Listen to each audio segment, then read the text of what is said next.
What's happening, everybody? I'm Steve, and welcome back to Junkdrummer TV. Today's episode is from my Patreon, a little sneak peek, if you will. This is indicative of what goes on over there. If you like this video and want to see more of it, please maybe go check out my Patreon. But before we get into that video, let me take care of a little business.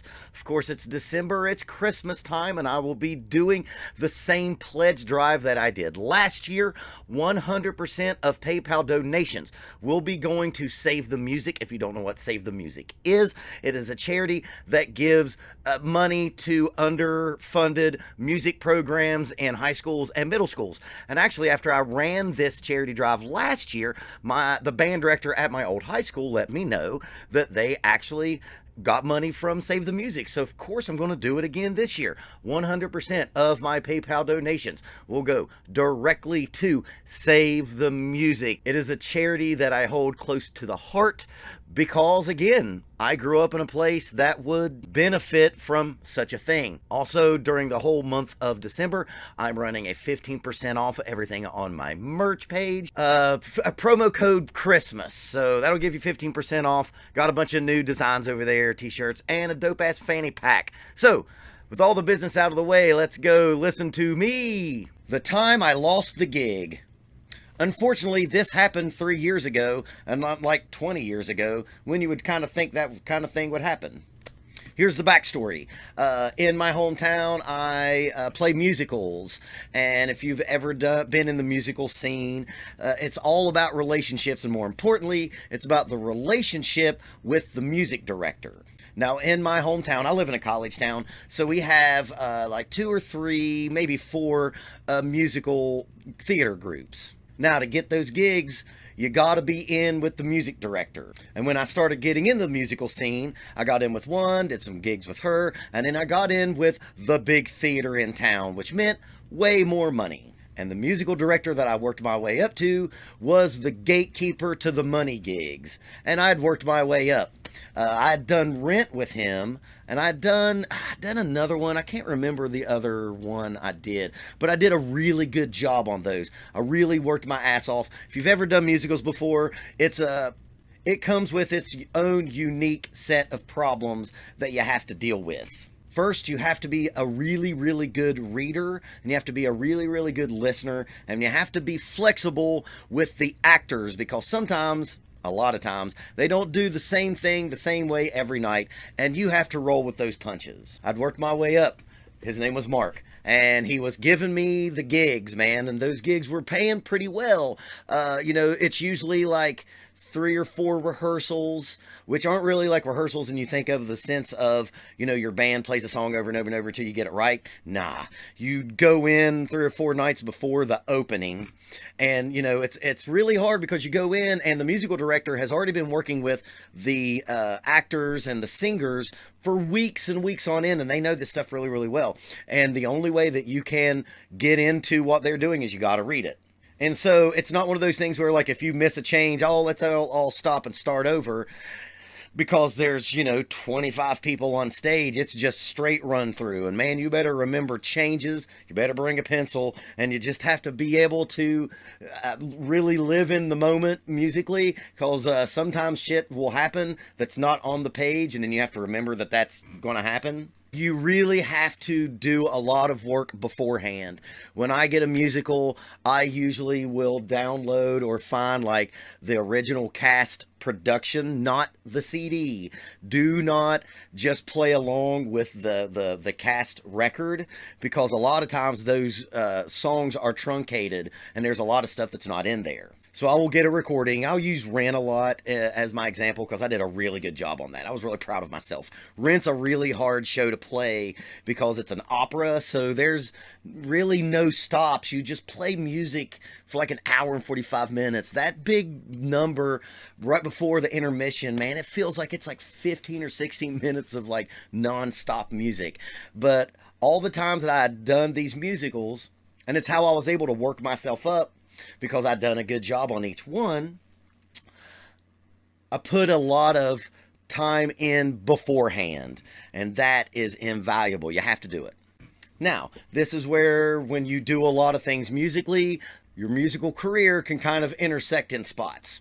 So my band and I'll talk about my band a lot. The one that I'm in now, it's on hiatus. We had a baby in the band, and we've been hitting it really hard for the last 5 years. One of the reasons I started this channel was, I have a lot of free time on my hands. I still have a metal band that I play in, and actually there's an old band that I used to play in that might be getting back together. Don't know about that yet. But my main band that's on hiatus, for the last 5 years, we were a regionally touring band, and, we played, 100 gigs a year, always gone on the weekend to another town. And we got a really good gig at a festival. The best way that I can describe my musical career, this is my musical career in a nutshell. You go to those festivals and they have your famous bands that you love and that you've heard of, and a bunch of other bands that you've heard of. And then there's those bands that play during the day and the morning that you've never heard of. I'm always in that band. So I'm always the band you've never heard of in a pretty decent festival. So at the same time, I got another musical from this same musical director. I got booked, or my band got booked on this really big festival, and that festival was going to have Lettuce on it. Lettuce is this instrumental funk band, and the drummer is Adam Deitch. I think that's how you say his last name. It's Dietch, I think, Adam Deitch. He's famous for playing with John Scofield and Lettuce. And there's nothing that will get me practicing more than a challenge. I knew that Lettuce was going to be playing 2 or 3 slots after us. And I was just like, I am not going to be the local, the regional band that no one's heard of, and I'm not going to get blown off the stage by Adam Deitch. So I went on a practice spree like I was in college getting ready for a recital. I was doing 3, 4, 5 hours a day during the run-up to the show. Well, the show was on, say, like a Friday, Saturday, Sunday, and then the musical started that next week. The musical rehearsals. What this story is a story of hubris and being old enough to know better. So in the run up to the festival, I was just practicing. And I was really good at playing drums. And the musical that I got hired for was called All Shook Up, which is an Elvis musical. Elvis. I fucking love Elvis. Also, in these Patreon videos, I'm probably going to cuss a lot more than I did in on the public channel. On the public channel, I like to keep it as family friendly as possible because I want kids to be able to watch those as well. So I'm going to be cussing a whole lot fucking more in these videos. But I thought to myself, it's an Elvis musical. I fucking know all those songs. I love Elvis. I'm not even going to open the book. I'll open the book a couple days before the rehearsals, whatever. So, did the festival, and it was a super swank festival. Had our own tent, had our own showers, like it was, we were that regional band trying to do good that had, gotten to that next level of really good festivals, and it was sweet, like, they fed us beautifully, we had free booze the whole weekend, it was a blast, played great, couldn't ask for more. Then come back home. Now I got this musical, and I think the schedule was like the rehearsals are Tuesday, Wednesday, Thursday, and it was 2 performances on Friday, a Saturday, and a Sunday matinee, and then do that again the weekend after that.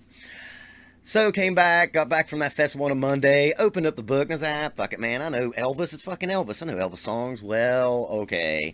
So I get to the gig, to the rehearsal, and I'm a pretty good reader, I read every day, I'm a pretty good reader, but it wasn't like we were just playing Hound Dog, it wasn't like we were just playing Suspicious Minds.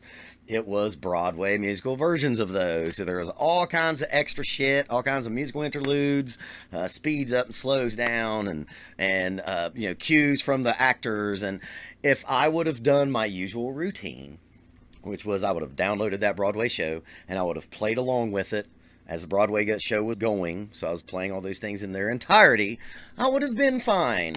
Well, Tuesday was real fucking rough, and the first day of rehearsal is always rough, no matter how much work you put in on it. Wednesday, Thursday, slowly getting there, but a lot slower than usual, and I could tell that Mark was getting fucking fed up with me. There was one time, I think it was the last day of rehearsal, like he said some like snide shit to me.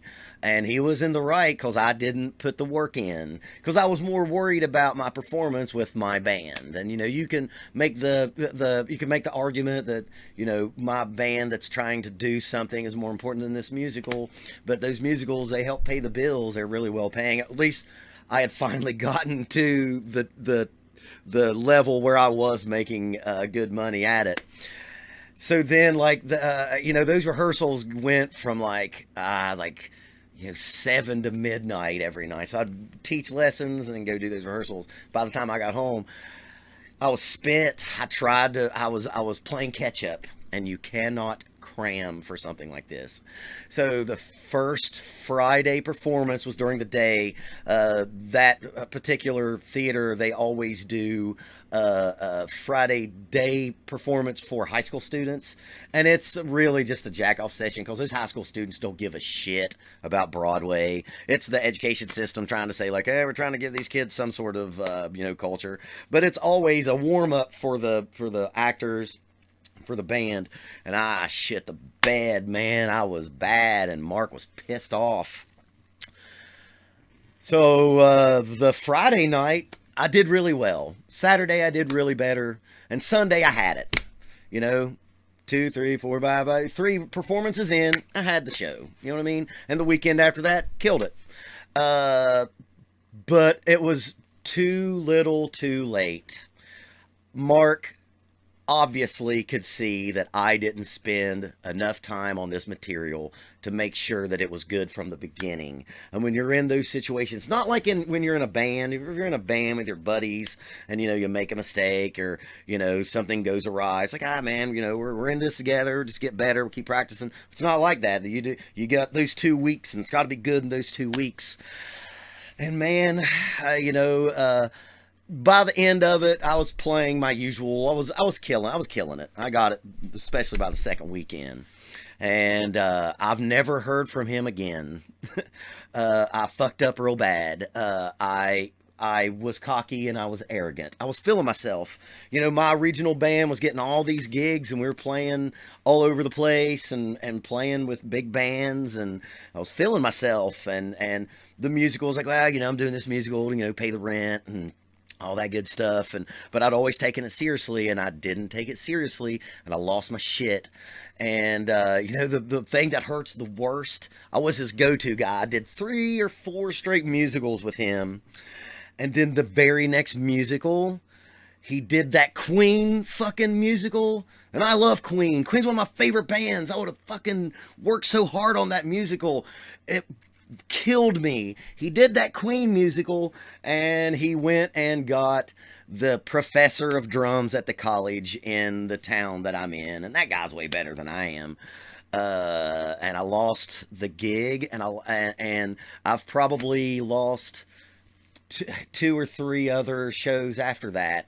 I think he'll eventually come back to me, and if he does, I'm going to try my damnedest to redeem myself, because man, I was really down in the dumps. It was like this big festival, people loved us, signing CDs, to getting the side eye from a pissed off music director who has realized that he regretted hiring you.